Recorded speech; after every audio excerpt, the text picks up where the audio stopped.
wins game 2? Is it the Well, Mavs? I'm going to have to go with Minnesota. I've got the Minnesota Timberwolves winning game 2 primarily because I'm trying for my pick to be right. I got them winning the series in 7 games. I don't think they got any shot at winning this series if they go down 0-2 to Dallas. Now, I know they beat the reigning defending NBA champion, the Denver Nuggets, 3 games on their home court, 1, 2, and 7. But the chances of you pulling that off again in a conference finals with Luka and Kyrie on the opposite side, I think is slim at best. And so for me, you've got to win this game tonight in order for this to be a series. And I think that that's the reason I'm going to go with Minnesota. I think their defense will be better. I think they'll be better locked in. I think Coach calling them out for their lack of effort, I think is going to go a long way. And I think that now that Anthony Edwards appreciates what he's up against, we've got CP3 doing NBA Countdown with us. And the one thing that he keeps mentioning, fellas, religiously is that just because you embrace the assignment doesn't mean you have to stay on it all game long. You can start off the game defending Kyrie, and then after that, after a couple of minutes or so, leave it up to Jaden McDaniels or Mike Conley Jr. or somebody else to do that rather than yourself. I think that's a valid point that CP3 made. I totally agree with him on that. And I think in order for Anthony Edwards to get off the way he'll need to get off, he don't need to be spending an inordinate amount of time guarding that magician we know to be Kyrie Irving. I think that's a great point. I am going to go with Dallas tonight just because I think that if you're Dallas, you're going to get – I don't think Jason Kidd and company have really showed their entire hand yet, especially with how they pack the paint. I think they have a litany of other things that they're going to attack and they're going to find out. And I think one of the challenges is with guarding Kyrie and Luka is the things that they're able to also – Kyrie able to do off the ball. I think, you know, I'm with you, Stephen A. Like Ant Edwards, Jesus. Trying to learn how to take some possessions off to keep those legs. But Stan said something last night during the game, which we had to talk about on Get Up. I don't know how you guys feel. I'm definitely not going to say they're the best. But, man, it does feel like their potential as a backcourt with how they're both dynamic off the ball, Luka having similarities to Jokic and how they can manage the game, Big Perk, and then have a guy like Kyrie that can hit you in those dagger-like moments with the tempo that he set. I do think it's a different style defensively that I know Minnesota's really good. I'm not sure if they're great guarding off the dribble as well as Luka and Kyrie can dance with the ball and as shot creators. I think that's a different style than what Minnesota has seen before in the past. Jamal Murray and company, they weren't doing things as dynamic off the dribble. It was a lot more movement around their action. I think Kyrie and Luka are very different in that regard. They are, but let me remind both of you guys that, well, not remind, but just put it out there that Minnesota actually had a chance to win game 1. Yeah. With Anthony Edwards and Karl Anthony Towns being average. Not good, not great, but average. They had a chance to win that game. So with that being said, and we saw that Luka and Kyrie both played great games, and Minnesota had a chance to win, Coach Finch calling them out, I have Minnesota winning this game tonight. And I don't have them making adjustments. Everybody keep talking about, oh, they need to get out of the drop coverage. You know, Rudy is, in the drop coverage, and Luka and Kyrie is going to continue to expose that.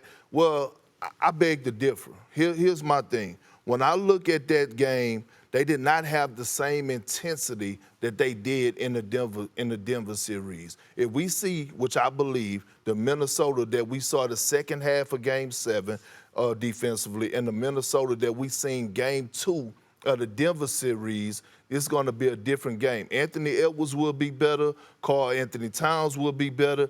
Jaden McDaniels will be better defensively. They're going to play a lot more boxes and elbows, and we're going to see now, does it work? Does the drop coverage work? Let me throw this by y'all. You two know it better than most.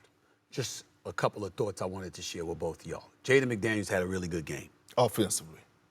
Very key turnover with 2 minutes left. When he could have held the ball up. You only down 1, okay? You got an opportunity, and what happens is that you get running out of bounds under the baseline. You turn the ball over, Luka intercepts it, they go down court, they score, et cetera, et cetera. That's one thing. You cannot afford to make these mistakes against Dallas because of their offense, because of Kyrie, because of Luka, because of P.J. Washington showing that he can hit open jump shots, okay? You cannot afford to make those mistakes. So that can contribute to your tightness. I think that we have to pay attention to that. Here's the biggest thing I wanted to say to both of y'all. This is the brilliance that I'm seeing, and this is what scares me about Dallas. Dallas could win it all. Let me tell you something right now. I got to pay attention to them. I'm not picking them yet, but let me tell you something. They could do it. Here's why. Luka and Kyrie, as spectacular as they are, as a defense, am I wrong in saying this, fellas? It's difficult to catch a defensive rhythm to some degree because they're not the same. Like, if you go against Denver, well, Jamal Murray could ball, and we know what he could do. Michael Porter Jr., he's tall, he could do certain things. Aaron Gordon, he's going to put the putbacks, he's going to hit open spot, open corner jumpers, blah, blah, blah. But they're relatively limited in terms of their ball handling skills. In Kyrie's case, he's a magnificent ball handler, and the minute you blink, he could be gone. You see his backdoor cut, you got to keep an eye on him, your head on a swivel at all times because he's deceptively quick or whatever.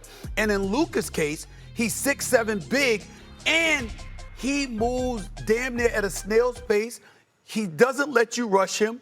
He dictates pace, and he's strong and big, and there is nothing you can do about it. So they're coming at you in different paces, and I think that's going to be difficult. Am I wrong in saying that? You're not Perk, wrong. Perk, let me jump in here in the three-man wait for 1 second, then I'll swing the ball to you very quickly so you can dunk it. All I'm going to say to add to your point, Stephen A., and Perk, I heard you about Luka and Kyrie playing well. Yo, Dallas only shot 24% from the three-point line. They were 6 of 25. So, like, there is room for improvement with the way Dallas plays offensively as well. Take a look at the voting. Brunson received 37 first-place votes. No one else on the second team received more than 3. A lot of incredible names on this list, but the Knicks star was clearly close to a first-team member. Stephen A., I find this one shocking. Do you think Brunson should have? Yeah. Shocking? Okay. That he's second team? You get in. No. Yeah. That was your leader, not mine. Okay. Go ahead. Tell me why. Toss it to him. All right, Stephen A., do you think Brunson should have What you made the looking at first Jay team? for? That's right. Yeah, Come that's what I'm on saying. over You here. said Come on shocking. over Well, here. well, Thank I'm you very much. speaking, and I got the guy looking at me going, shocking, saying. shocking. You know? Well, here's the deal. I wasn't shocked, but upon reflection, I definitely thought that Trigger Jalen word. Brunson deserved to be first team. Believe it or not, even ahead of Luka.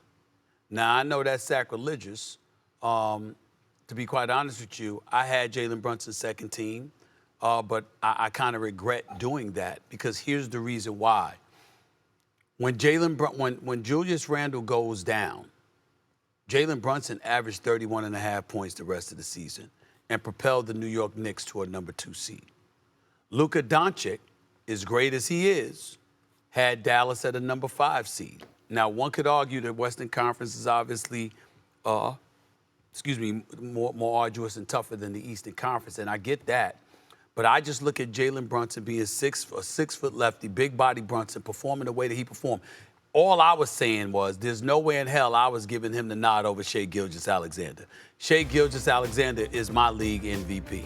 I had a vote. I voted for him. It went to Jokic. I felt that even though Jokic is great and I get that, to be on the second youngest team in the league, to have them as a number 1 seed in the Western Conference, to score over 30 in more than 50 games this year, I couldn't say enough about Shai Gilgeous-Alexander.